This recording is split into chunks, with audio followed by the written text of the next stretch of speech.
Dumating naman si Senyor Marco bago sila dumulog sa hapagkainan. Doon na rin nagtanghalian si Ida. Wala silang pinag-usapan kundi ang posibleng preparasyon ng kasal nila. Sa bayan ng kanilang kasal, ang handaan ay sa kanilang asyenda. Katatapos lamang nilang kumain nang dumating ang hinihintay nilang tatahi ng kanyang damit. Ito rin dati ang sumukat sa kanya noon. Lamang kinagabihan ay tumakas siya. Siguro naman ay wala nang magiging problema. Pumipilantik ang mga daliri ng lalaki. Kilala itong fashion designer sa kanilang lalawigan. Hindi na lamang siya umimik. Habang sinusukatan siya nito, napansin niyang pinakatitigan siya ng pinsan. Hindi na lamang niya ito pinansin. Tanging siya lamang ang sinukatan ni Maki Denero. Napag-alaman niyang nakahanda na palang mga isusuot ng kanyang mga magulang at maging ni Darla. Inaasahan pa lang talaga ng mga ito na matutuloy ang kasal nila ni Idam. Hindi naman nagtagal ang designer, sumunod na nagpaalam ay ang binata. Hindi na siya nagulat nang tawagin ng ama si Alfredo at ipinahatid siya nito sa kanyang silid. Ayaw magbigay ng kumpiyansa ng kanyang papa. Naninigurado itong hindi siya makakatakas pa.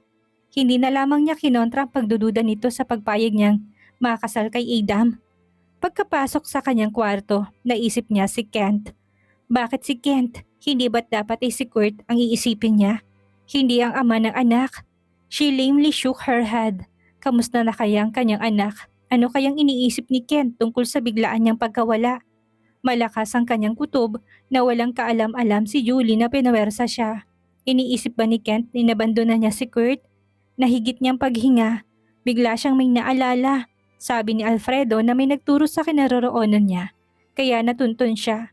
Kumunot naman ang kanyang noon nang maalalang asul ang kotseng gamit ng mga ito. Nundukutin siya. Sa pagpalag niya, nakita niya ang kotseng naghihintay sa labas. Ngayon ay nagtataka siya. Sino ang lula ng kotseng maroon na malimit niyang makita doon sa village? Higit sa lahat, sinong nagturo sa kinaroroonan niya? Ikaw bang nagturo sa kinaroroonan ko, Darla? Tanong ni Sarah sa pinsan nang hatiran siya nito ng almusal. Kagabi pa niya ito gustong usisain. Lamang ay katulong ang naghatid ng hapunan. Nagulat si Darla. Nabanggit ni Alfredo na may nagturo sa kinaroroonan ko na isa tinig niya. Kaya nila ako natuntun. Ikaw ba? Tatlong tao ang pinagdududahan niya. Una si Diana. Naalala niyang hindi ito umupo sa isang tabit na pagmasdan na lamang ang pagkalugmok ng relasyon nito kay Kent. Inagaw daw nila ng anak ang asawa nito. Pangalawa si Darla. Pinuntahan siya nito sa pinagtatrabahuhan. Posible ring sinundan siya nito sa pag-uwi. Natatakot siguro itong matulog sa kalsada kaya napilitan tong ituro siya. Panghuli si Kent. Gusto nitong masaul ang bata. Pwede ring nakipagkuntsabahan ito kay Diana para magpalaki kay Kurt para ang dalawang kilalaning magulang ng kanyang anak. Dapat inoon pa sana kita ipinagkanulo. Nung buntis ka pa lamang. Walang pag-aalinlangang sagot ni Darla. Bakit ko naman gagawin yun? Dahil nalaman mong naghihirap na pala tayo. Kailan ko lang nalaman ang katotohanan yan, pag-amin ito. Hindi ako nagkanulo sa'yo. Bigla tong pumiyok. Dahil kabiguan ko rin yun. Anong ibig mo sabihin? Dahil oras na makasal kayo ni Idam, hindi na ako magiging maligaya pa. Kasunod nun ang pagtulong pinakatimpi-timpi nitong luha. May pagtingin ka kay Idam? He's my first love and my one and only love. Paglalahad nito. Pero ikaw talagang gusto niya. Kaya nga tinulungan kitang makatakas noon para hindi matuloy ang kasal ninyo. Nahigit niyang paghinga. Gusto man kitang tulungan ngayon para makatakas. Hindi ko na yun magagawa pa. Matapos malamang you're doing us a big favor. Tanging ikaw ang makakasalba sa asyenda. Naniniwala siyang hindi nga si Darlang nagkanulo sa kanya. Subalit sino kina Kent at Diana? Mismong ang mag-asawa kaya? Pinagkaisahan siya? Sa nalaman mula sa pinsan nakaramdam siya ng awa. Hindi lang para dito kung hindi awang-awa rin siya sa sarili. May nararamdaman din siyang awa kay Idam. Bakit? Wala siyang pagtingin sa lalaki. Mahal naman ito ni Darla. Ngunit siya naman ang mahal nito. Higit sa lahat, si Kent ang mahal niya. Na alam ng lahat na may asawa na. How ironic. Pagkatapos ang magkakatuluyan naman ay sila ni Idam. Nagkaroon ba kayo ng relasyon? Wala akong pinagkaiba sa mga babaeng nagkakandarapang mapansin niya. Ginamit at pinaglaruan. Akala ko sa pagkawala mo, mababaling ang atensyon niya sa akin. Sorry. Wala kang dapat na ihingi ng paumanhin. Isa kang tagapagligtas ng asyenda. Nakasalalay ang lahat sa mga palad mo. Paumanhin pero wala akong maitutulong. Niyakap niya ang pinsan. Yumakap din ito sa kanya. Sa kanyang balikat, niluwagan nito ang dibdib. Nakiayon naman ang kanyang luha. Nakidalamhati. 2 araw na niyang hindi nakikita ang pinsan. Dati-rati itong naghahatid ng pagkain niya sa kwarto. Nakakalabas lamang siya doon kapag dumarating si Adam. Nasaan si Darla? Tanong niya sa katulong na naghatid ng kanyang merienda ng hapong iyon. Nagtataka siya kung bakit hindi na siya pinupuntahan ng pinsan. Umalis, senyorita. Saan nagpunta? Hindi ko ho alam. Sino kasama? Mag-isa lang ho siya. Kailan pa siya umalis? Noong isang araw pa. Labis ang pagtataka niya. Ayaw naman niyang isiping nagpakalayo-layo ng pinsan dahil sa kabiguan nito kay Adam. Wala itong mapupuntahan. Sila lamang ang pamilya nito. Ang mama, umalis ho. Sa pagkakaalam ko, pumunta sa bayan. Sa pagkakarinig ko, makikita sila ni Senyora Marta. Ang ina ni Adam ang tinutukoy nito. Ang papa? Wala rin ho, senyorita. Hihintayin na lamang niya ang pagdating ng ina. Siguradong alam nito kung nasaan nagpunta si Darla. Ayaw niya siyang maging dahilan ng kabiguan ng pinsan. Subalit ano pang magagawa niya? Habang nagpapalipas ng mga oras sa kanyang kwarto, samot-sari ang kanyang naiisip. May mga sandaling iniisip niyang kanyang kinabukasan sa piling ni Adam. Kagaya ng ama, sugarol din ito. There was a tendency na darating ang araw na matatalo rin ito ng malaki sa pagsusugal. Posible ring ibenta o isang lanitong kanilang mga ari-arian. Napangiwi siya sa isiping iyon, subalit posibleng mangyari ang ganon. Mas mapapanatag siguro ang kalooban niya kung hindi na magsusugal si Adam.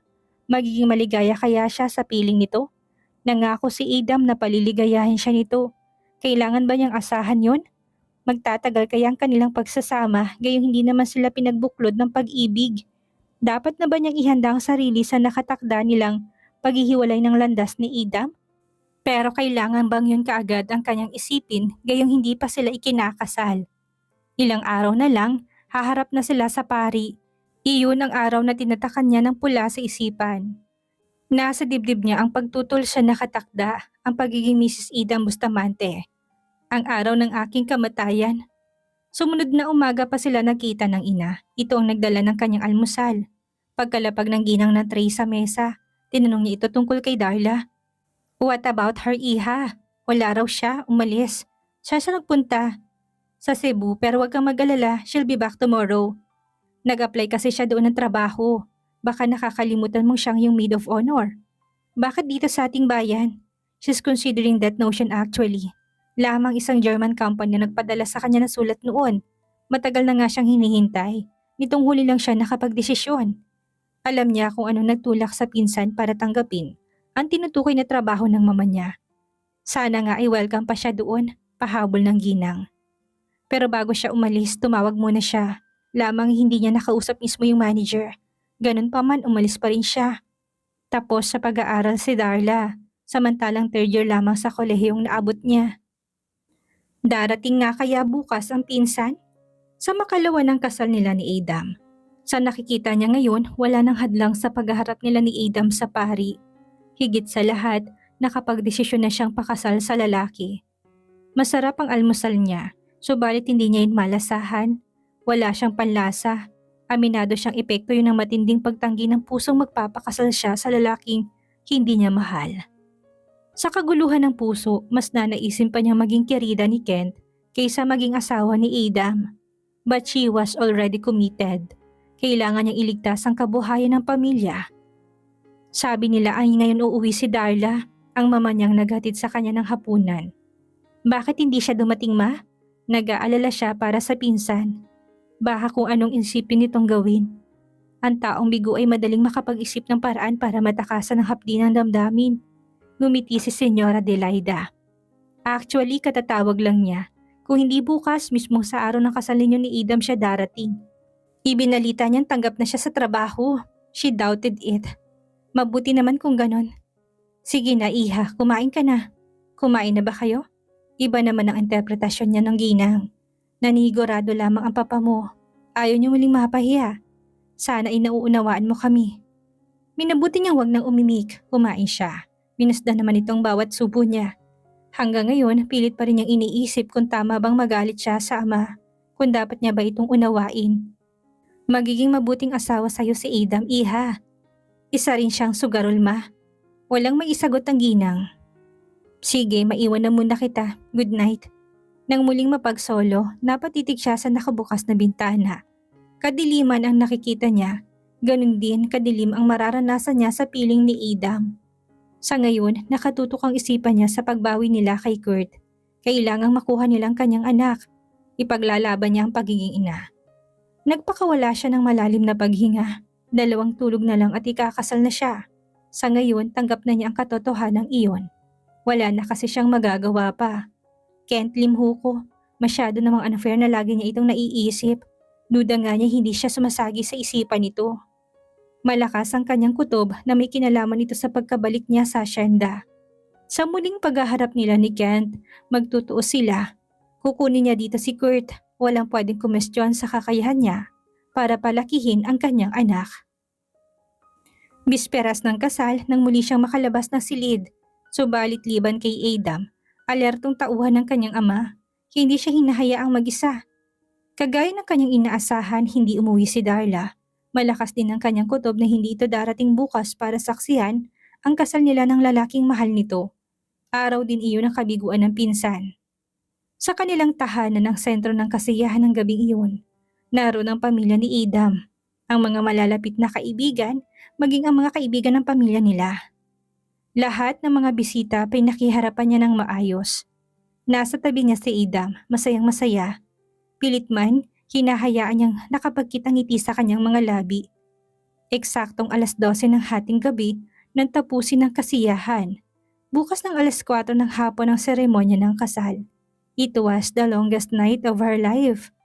Hindi alam ni Sarah kung anong oras na siya nakatulog. Naghihirap ang kalooban niya sa magaganap bukas kaya naman, nang halikan siya ni Adam sa harap ng kanilang mga bisita, ay nais niyang masuka. Ganun pa man, ayaw naman niya itong hiyain sa harap ng mga bisita nila. Ayaw niyang lumikha ng gulo. Kahihiyan din kasi niya yun. Pero alam niyang he took advantage of the occasion.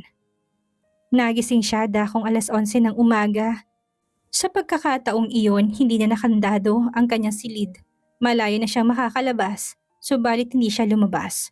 Sinundo siya doon ng ina para magtanghalian, pero nagpadala lamang siya doon ng pagkain. Hindi na rin siya naalarma nang malamang hindi pa dumarating si Darla. Bandang 1:00 nang dumating naman ang mag-aayos sa kanya. Wala silang pakialam kung nagkakaguluman ang mga nasa ibaba. Hinayaan niya ang makeup artist na pagandahin siya. Tango lamang siya ng tango. Kung napansin man itong lungkot sa kanyang mga mata, hindi ito nagkomento.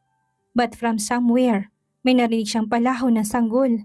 Bigla siyang kinabahan. Sananya-san niyang nagme-makeup sa kanya na tumigil. Tinalasan niyang pandinig. Meron talagang umiiyak na sanggol. Unang pumasok sa isip niya si Kurt. Nagmumula sa salang iyak na yon. Liban doon ay naririnig din niyang tila mga nagtatalo. Tumayo siya at binuksan ang pinto. Lumabas siya ng silid, dumungaw sa barandilya. Walang nakatirang Sarah dito. Matigas ang tinig na yun ni Senyor Marco. Makakaalis ka na. Hindi namin kilalang hinahanap mo at hindi ka rin namin kilala. Hindi siya makapaniwala. Hindi naman siya nananaginip. Gising na gising siya. Si Kent ang tinataboy ng ama. Kilik nito si Kurt na umiiyak. Sina Kent at Kurt. Diyos ko, may bumangon tuwa sa kanyang dibdib. Namasa ang kanyang mga mata. Siguri alam ng anak ang presensya niya. Lalo itong pumalahaw. Ang anak ko! Noon nagangat ng mukha si Kent, nagsalubong ang mga mata nila. Mabilis ang kanyang kilos, patakbong bumaba ng hagdan para makargang anak. Carolina! Hindi niya alintana ang nangangalit ng tinig ng papa niya. Pagkalapit sa mga ito, kinuha niya kay Kent ang anak. Kaagad namang tumahan si Kurt nang nasa mga bisig na niya. Pinupog niya ng halikang sanggol. Panay naman ang pagbalong ng kanyang luha. Hindi niya alam kung paano nakarating doon ang mag-ama. Ang mahalaga ay maligayang maligaya siya. Mahalaga ang aking sadya sa inyo. Si Kent ang nagsalitang iyon. May kinalaman ito sa malaking pagkakautang niyo sa bangko at sa mga Bustamante, partikular kay Adam Bustamante. Biglang natuon ang pansin ni Sarah sa lalaki. Hindi mo na problema yon at wala akong planong pag-usapan pa yon. Matigas na tura na Senyor Marco. Mas makabubuti kung lisanin mo na tong asyenda hanggang nakakapagpigil pa ako. Natigagal siya. Alam niya kung anong kayang gawin ng kanyang papa. Dayo doon si Kent sa kanilang lugar. Sa isang salita naman ng ama niya, kawawa ito. Subalit hindi malang natinag ang lalaki. Hindi tamang gawin yung pambayad utang si Sarah. Anong pambayad utang ang sinasabi mo? At sinong Sarah ang tinutukoy mo? Tahimik lamang si Senyora Adelaida sa tabi ng asawa. Natigil ang pagtatrabaho ng mga naroon. Tensyonado ang lahat sa kalalabasan ng kaguluhang yon. Nahigit ni Sarah ang paghinga nang magtagpo ang paningin nila ni Kent. Naroon ang katatagan sa mukha ng lalaki. Subalit hindi niya alam kung ano talagang pakay nito doon. Alam niyo ba kung sino majority stockholder ng Western Rural Bank? Sa pagkakaalam niya, sa bangkong iyon sila nagkautang. Subalit, ano naman ang pakialam nila kung sino man ang may-ari ng naturang bangko? Hindi ba kayo nagtataka kung bakit ang bilis magbigay ng pera sa inyo ng WRB? Napapasok pa lang kayo ng pinto, nakahanda na ang pera. Wala akong panahong makipagkwentuhan sa'yo. Sorry ho, senyor, pero planado ho ang lahat. Ang mga katunggali niyong sasabong at karera, mga damis lang sila. Ibig sabihin, may naguutos para makipagpustahan sa inyo. What? Reaksyon ni Senyora Adelaida. Natigagal naman si Sarah. Sa pagkakataong iyon, natigilan si Senyor Marco. Sila yung mga sinasabi sa inyo ni Idang Bustamante na dayuhang sugarol na kunwari nang galing sa ibang lugar. Inuunti-unti nilang kayamanan mo. Si Idang bang tinutukoy mo, Kent? Abot-abot ng paghinga ni Sarah. Sino naman ang tinutukoy mong may kontrol ng WRB? Pahabol pa niyang tanong. Si Ronald Bustamante. Sila ang may kontrol sa WRB. Hindi ba't si Idam din ang nagdala sa inyo sa bangko para makautang ng perang ipansugal? Tuluyan ang hindi nakaimik sa Senyor Marco. Liban pa doon ang mga inutang niyo sa kanya. Sa pagkakaalam ko, noon pa siya nanliligaw kay Sarah. Kaya lang ay walang gusto sa kanyang inyong anak. Malinaw na sa kanya ang lahat. Ginipit ni Idam ang kanyang papa para mapilitan itong ipakasal sa dito. Talaga nga palang nagsugal ng gusto ang lalaki. I have all the evidence. May kinuhang envelope si Kent sa dalang bag. I can simply barge in here accusing those filthy bastards. Ipinasa nito yon kay Senyor Marco. Alumpihit na binuksan niya ng matandang lalaki. Binasa ang mga dokumentong naroon, ang mga pangalan ng damis ng mga Bustamante na nakalaban sa sabong at karera ay naroon, pati ang mga addresses. Ang papeles na pagpapatunay ng mga Bustamante nga ang may kontrol sa Western Rural Bank. Ang mga perang hiniram ng matanda sa bangko, kung magkano at kung kailan ay naroon din. Paano mo nalaman ng mga to? Mahina ang boses na yun ni Senyor Marco, pero nakakuyom ang mga kamao. Mababanaag ngayon ang galit sa mukha nito. Nag-imbestiga ako. Ginamit ko rin ang aking impluensya. Lahat ng kanilang damis ay nakausap ko mismo. Ipinagtapat din nila sa akin ng mga pinupustahan yung kabayo at manok ay drug expose. Shit, now I have a business proposition to you, senyor. Biglang nasabi ni Kent. Malinaw talagang may utang kayo sa WRB at sa mga Bustamante. What is it? Babayaran yung inyong utang sa WRB at sa mga Bustamante. Kent, wala kaming ipapambayad. Biglang sabat ni Sarah. Naglulukuhan ba sila? O iniinsulto nitong kalagayan nila? Manggagaling sa akin ng pera. Nanlaki ang kanyang mga mata. Napanganga naman si Senyora Adelaida. Samantalang malayo nang nararating ng isipan ni Senyor Marco. Kent, we're talking millions here. I came prepared, Sarah. Ngumiti ang lalaki, may katiyakan sa sinasabi. Ipapahiram ko yun sa inyo, sa kondisyong walang mangyayaring kasalan ngayon.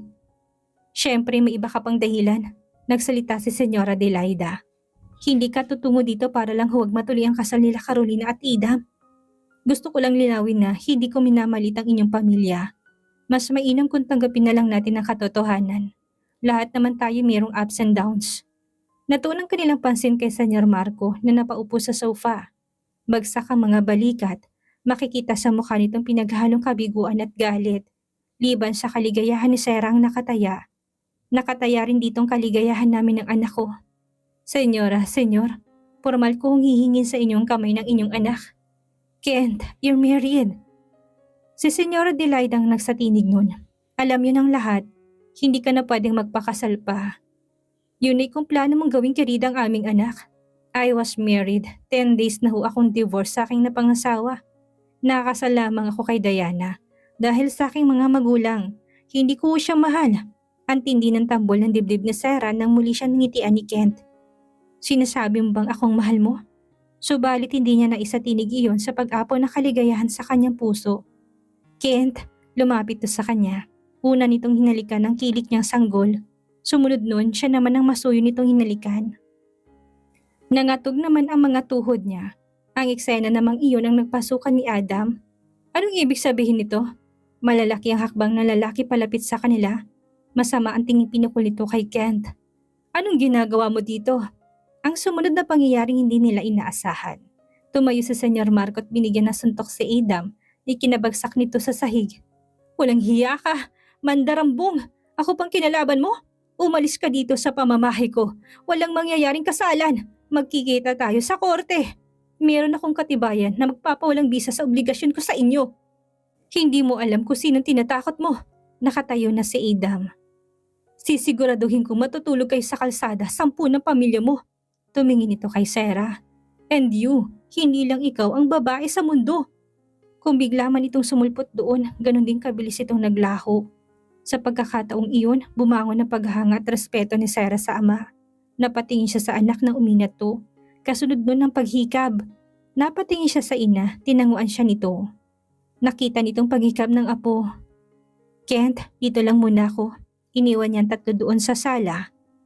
Habang papanhik tungo sa silid niya, pakiramdam niya'y lumalakad siya sa alapaap. Hiwalay na sina Kent at Diana. Ngayon ay niyayaya siya nitong pakasal. Hindi niya inaasahan ang gayong kagandang balita. Hindi man lang niya naisip na maghihiwalay ang mag-asawa. Sorry, tura niya sa makeup artist na nasaksihan at narinig ang nangyaring kaguluhan. Huwag ka mag-alala, ikaw ang mag-aayos sa akin kapag muling naitakda ang aking kasal. Umalis na ito. Tulog na si Kurt nang may kumatok. Si Kent ang napagbuksan niya ng pinto. Pagkapasok nito, kagayat siya nitong ikinulong sa mga matitipunong braso at marubdob na hinilikan. Akala ko, kusa mo kaming iniwan. Marahan siyang umiling. Nalaman ko lang yun nung puntahan ako ni Darla. Si Darla? Kinuwento niya sa akin ng lahat. Katunayan nga siyang nagbigay sa akin ng mga listahan ng mga damis ni Ida. Hindi ko alam kung paano niya nakuha yun. Basta kaagad akong kumilos. Nagkaroon ng relasyon sina Idam at Darla. Nakita siguro itong ilang mga papeles na katusuhan ng lalaki. Lamang hindi yung sinabi sa papa niya. Naisip nitong hindi yung paniniwalaan ng kanyang ama. Nasaan na si Darla? Nasa Cebu. Concern siya sa'yo. Ang ipinakiusap niya sa akin, huwag daw kitang paiiyakin. Pangako ko naman sa kanya, bubusugin kita ng aking pagmamahal. Akala ko ikaw ang nagturo sa akin kina papa. Si Diana, pinasubaybayan pala niya tayo. Tinig kayo ni Kurt sa pagsasama namin. Batid niyang wala akong pagmamahal sa kanya. Na nagkatuluyan lang kami dahil sa aking mga magulang. Naisip niya ang maroon na kotse. Walang dudang yun ang inutusan ni Diana para subaybayan sila. Pero nagtaka siya kung paanong nalaman ng babae ang tunay niyang pagkatao. Nabasa naman ni Kent ang katanungang nandun sa isip niya. Noon pa man, she had already made a wild guess. Base sa mga kilos at galaw mo. Nung dumating siya galing Amerika, the day one move out from your house, she made up her mind na hindi ka basta-bastang tao. Natandaan niyang pangyayaring yun, kasunod nun ay sinadya niya si Diana. Hinihingi ito sa kanya si Kurt, kaya pala hindi ito nangahas na bilhin sa kanyang anak dahil kilala na pala na siya ito. Nang araw ding iyon, dumating ang grupo ni Alfredo. Masunurin ka palang anak. Bagkus ay nasabi niya, kahit papano alam niyang hindi likas na masama ang babae. Hindi ito nangahas na saktan sila ng bata. Nagbaka sakali akong matutunan ko rin siyang mahalin pagdating ng araw. Subalit ilang buwan pa lang kami nagsasama, positibo akong hindi ko talaga siya magawang mahalin. Bakit? Dahil sa'yo, nang makita kitang malaki ang tiyan, na nasa sayong sinapupunan ng aking anak na pagkuro kong ikaw talagang mahal ko. Talaga? But I have a confession to make. Nung may mamagitan sa atin, lagi na kitang naiisip. Alam ko naman kung saan ka pupuntahan, kaya lang ay committed na ako kay Diana. Ako mismo naglagay ng tulay para muli tayong magkita. Naiintindihan niya ito, nagkausap kami ng papa mo tungkol sa isasampan niyang demanda. Laban sa mga Bustamante. May laban, katunayan nga, dinala ko sa isang safe na lugar ang mga damis na testigo laban sa kanila. Nanigurado ka na pala? Hindi na ako bago sa ganyang kalakaran, sweetheart. Bukas na bukas din ay pakakasal tayo sa huwes. Sa tingin ko wala akong magiging problema sa parents mo. Ang kasal natin bukas ay pambawi sa hindi pagkatuloy ng kasal ninyo ngayon ni Adam. Good thinking. Ikinawit ni Kent ang mga kamay sa bewang niya. Then he started pulling her closer to him. Kasunod nun, inangkin nitong kanyang mga labi. Bago ka pa man umalis, kinausap ko na si Dayanang idediborsyo ko siya. Pagkawala mo, nagtungo kami sa Amerika. Sa totoo lang, galit ako sa'yo. Gusto mong bumawi? Talagang parurusahan kita. Hindi Sarah Carbonell ang totoo kong pangalan. Sarah o Carolina, who cares? Basta ikaw pa rin yun. Isa pa, hindi lang akong pinaniwala mo. Kung hindi ang mga naging kaibigan mo. Noon niya naalala si Liberty, ang mabait niyang kaibigan. Pero alam niyang maintindihan siya nito. Inihiga siya ni Ken sa sahig. Hindi sila po pwede sa kama dahil natutulog doon si Kurt. Ang sumunod, pareho nilang hinarap ang isa't isa sa matinding pangangailangan. Habang magkahugpong ang katawan, napagkasunduan nilang doon na rin pabinyagan si Kurt. Samantalang tuluyang nakawala sa pagkakautang ama ni Sarah mula sa pamilya Bustamante na ipanalo nilang kaso sa korte. Nangako naman ang ama ni Sarah na hindi na niya uulitin pa ang magsugal at itutuon na lang ang oras at panahon niya sa kanilang pamilya. Gayunpaman, nagawa pang pagtangkaan ni Adam ang buhay ni Sarah. Pero sa tulong ni Kent, nailigtas niya si Sarah at nagawang maipakulong si Adam. Matapos ang 1 taong kasal ni Sarah at Kent, 3 supling ang pinanganak ni Sarah. 2 babae at 1 lalaki. Pinangalan nila itong Shelo, ang panganay sa 3. Si Crystal ang pangalawa at ang bunsoy si Caspian. Wala na ngang mahihiling pa si Sarah kung hindi ang sana bigyan pa sila ni Kent ng mahabang buhay para masundan ang paglaki ng 4 nilang anak. Dito na po nagtatapos ang ating kwento. Maraming salamat po sa lahat na sumuporta at sumubaybay. Muli magkita-kita po tayo sa susunod pa nating mga istorya.